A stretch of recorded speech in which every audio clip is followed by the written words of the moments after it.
Good morning, everybody. Everybody's well. Happy Friday. Happy Friday. For those that are here live, for those here any day of the week, thanks so much for being here.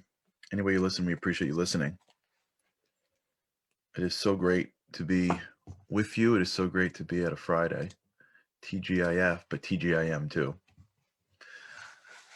But there's a certain specialness to the weekend, to Friday, to the introspection that's available. We've been talking about this idea of energy, forcing the energy, not knowing who we are, and respecting the fact that we don't know who we are. And as God would have it, last night on the Shabbat show, we did a show on addiction. And as the show sort of like continued on, I started to remember different conversations that I've had over the past few years with different individuals who are on the road or have recovered from addiction.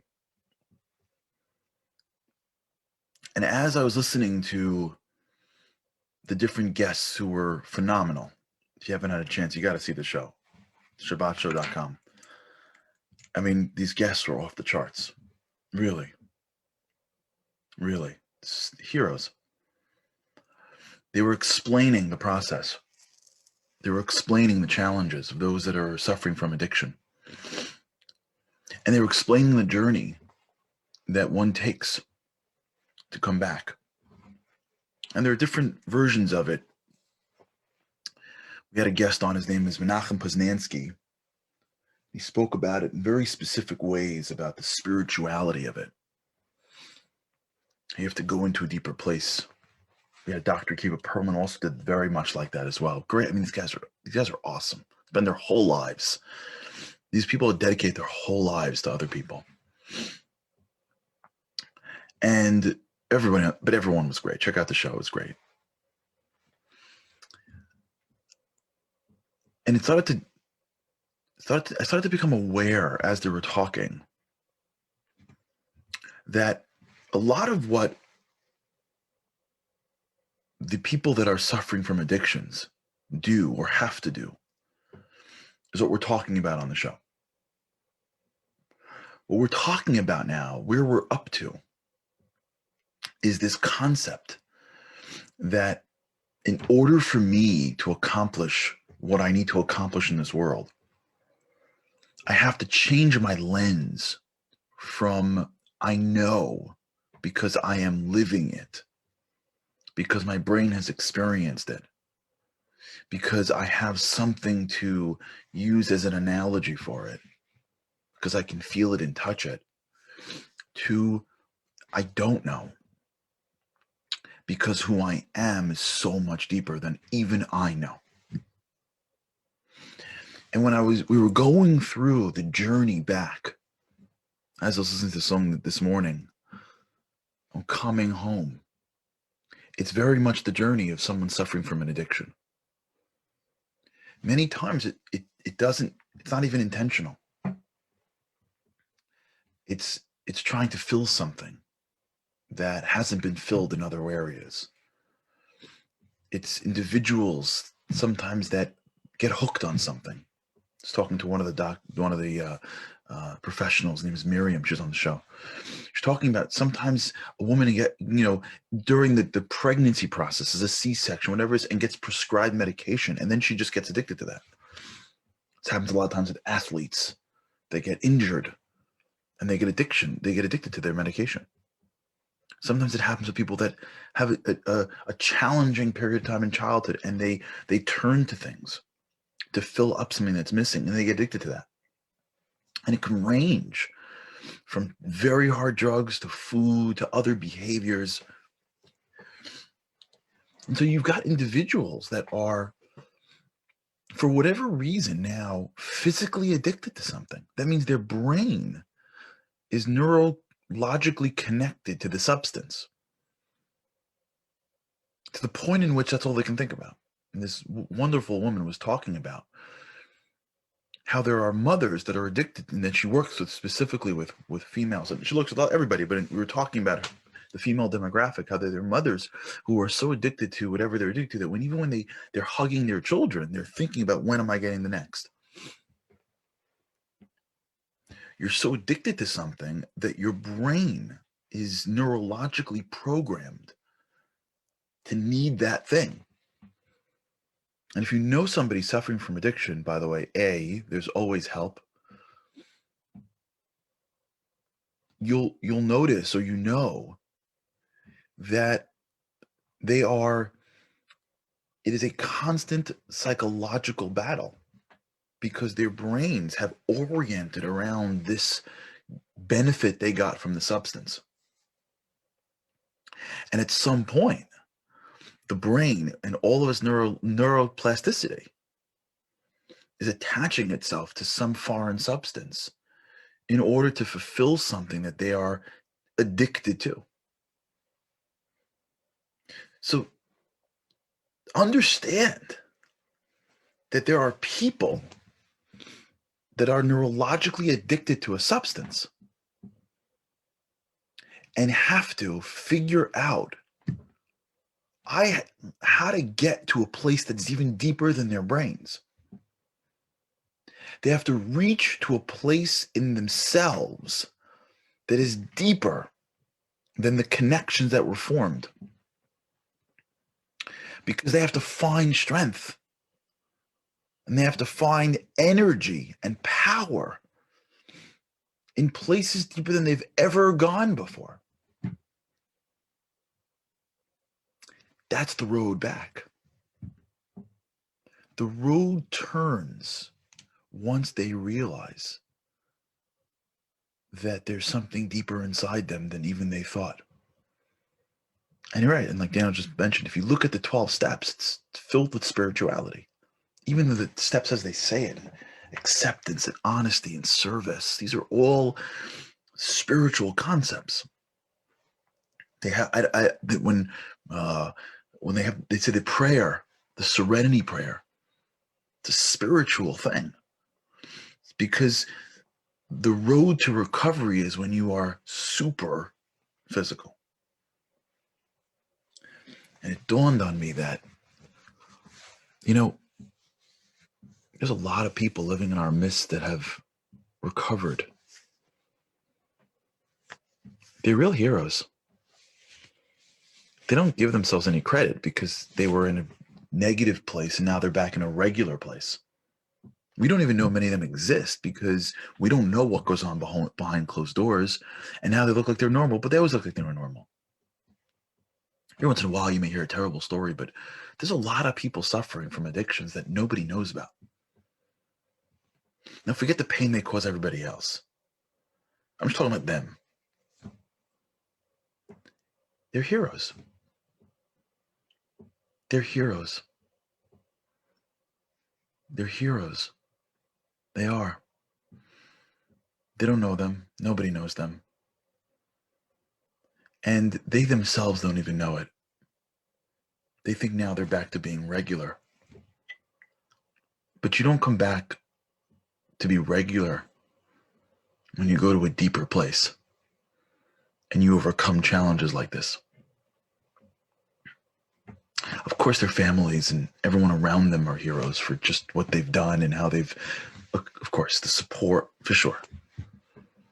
But I want to talk about them because these individuals that have made the turn,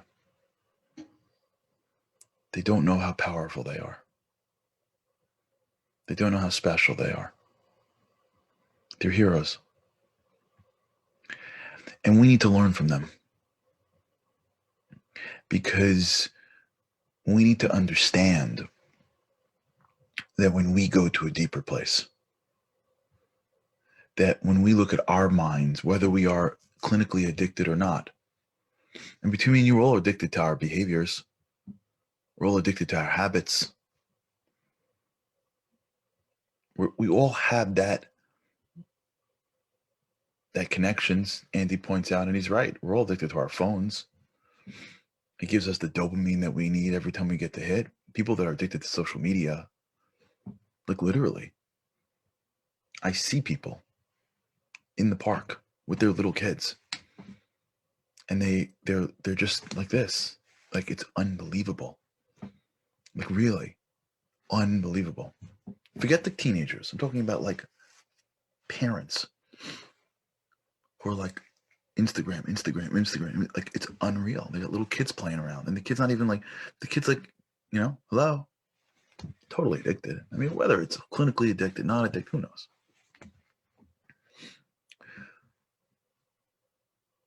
We're all addicted to our fears and insecurities. We've already told ourselves what we can't do. We've bought into this narrative of who we are, who we're not. And when we can like go to a deeper place, which is what exactly we're talking about here, we can go to a deeper place. And if you needed proof, look at the world of recovery. If you need proof of what it's like to go to a deeper place, just think about that person who's addicted to an incredibly powerful substance that has a grip on his life or her life. And at some point, they look themselves in the mirror and say, I'm bigger than this. And they crawl and claw and clamor and open up and break down and embrace and go to the place that they didn't know they had and force the energy out and force out of their bodies this unending resource of spiritual power that enables them to gain strength to overcome their own brains. It's phenomenal. I mean, it's phenomenal. Really. Really. It's phenomenal. And by the way, if you know people that have recovered, you'll see they're different people. Talk to them. Talk to someone who's recovered from an addiction. They're different. They speak differently. They just see the world differently. They have it like a whole different perspective on life. It's because they went to the well. And when you go to the well, you live differently. You accept things that other people don't accept. You give in ways that other people don't give. You are honest because you don't got to show off, because you know how to get to your well. Once we go internal and become inner people and how to get to that point inside us that is so filled with all the right stuff, we don't need other people to tell us that we're good. We know who we are. We know what we can accomplish. I don't need you to pat me on the back. I think I need you to tell me who I am. Do you know who I am? I'm a piece of God. What are you going to tell me? That I got an A in some class and you're going to give me a little certificate for that? It's nice. Come on. I'm a piece of God. We're going to give me an honor because I helped the community? For real? Do you know what? I'm a piece of God. I'm a soul. And I can bask in the joy of that reality without needing you to make me feel like I'm valued. When we start doing this regularly, why do we need to be suffering to have to go to the well? Why do we need to be in a situation where we say enough to go in and find deeper power? Why can't we just do it every single day in a regular day? Why can't we just be people that wake up in the morning and say, how am I going to push myself and force out the energy so that my regular life becomes incredible? Why do we have to be forced to come back? We don't. We just got to make the decision. We just got to make the decision. And if you ever need proof, you just got to look at someone who recovered from an addiction and say, look at what they're doing. Look at who they are. Look at how incredible this is. Imagine if I brought that strength into my life. Imagine if I could recover, if you will, from whatever I'm going through. Imagine if I could tap into something that is so much greater than me for the everyday of my life. Imagine if I can go to the place that they went to because they had to go that place, but they went there. Not one of them, hundreds of them, thousands of them. They went there at the risk of everything. They went there being on the bottom. They went there with the shame. They went there, and what they got for it was they came back to what they think is normal, even though it's not, but they think it's normal. They went there and went up against a substance that is genetically created to be addictive, against a drug, whether it's illicit or it's prescribed, that has properties that overwhelm one's mind.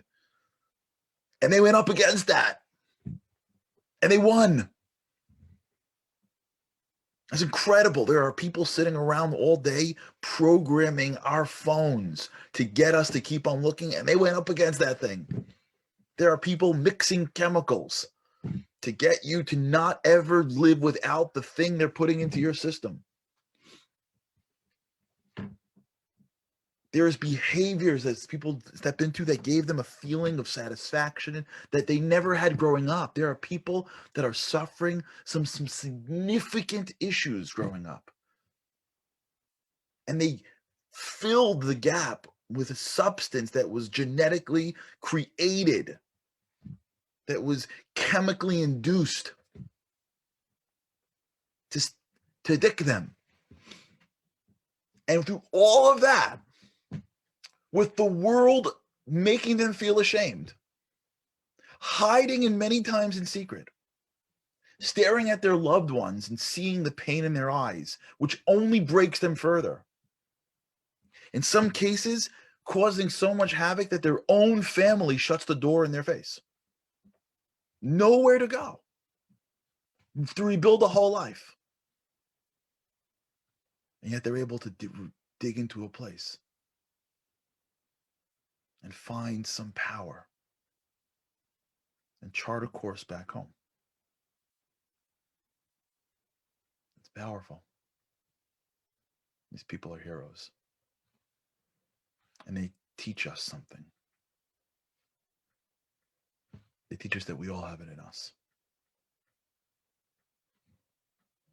Every one of us has this power source that could change our lives. And all we got to do is force it. Raise the standard. Act as if. Change what we consider to be the baseline of our life. I'm no longer going to do that. I'm no longer going to take this for granted. I'm no longer going to go to my job like this, go to my wife like this, go to my kids like this, go to my friends like this. I'm going to raise the standard in my life. I'm just going to do it. I don't got to hear about it anymore. I'm just going to do it. 10 minutes in front of me, I'm pulling the standard up. I'll find the energy. I walk into my house, I'm pulling that standard up. From doing it. Am I going to die from exhaustion? Probably not. Walking into a religious experience, I don't got to be bored. Pull the standard up. Search for God. We got to make a decision to take our lives that seriously. Pull the standard up. That's my homework for you for the weekend, or for whatever you're listening to this. And for me too. We'll do it together. Bli neder. Take one thing that you're doing and pull it up. Just pull the standard up. Walk into a situation and go, I'm going to be bigger, be better, work harder, be kinder, be more patient, make that phone call up. And I'm just going to force the energy out. I'm going to find my well. I'm going to live with my well. And if I ever need to figure out how, I'm going to look for someone who recovered from an addiction and look him in the eye and say, thank you for being a hero. And they go, what are you talking about? And you go, forget it. Speak to Charlie. All right, everybody. Have an amazing weekend. Pull the standard up. Let's go find our wells. Let's go live great lives. Thanks so much for being here this week. There's a lot going on next week. We're getting into the world of Lag BaOmer, which we'll talk about. May we live lives that are always pulling our standards up, living with the power that we have. Have a great weekend. Shabbat Shalom. And I can't wait with God's help to see you next week.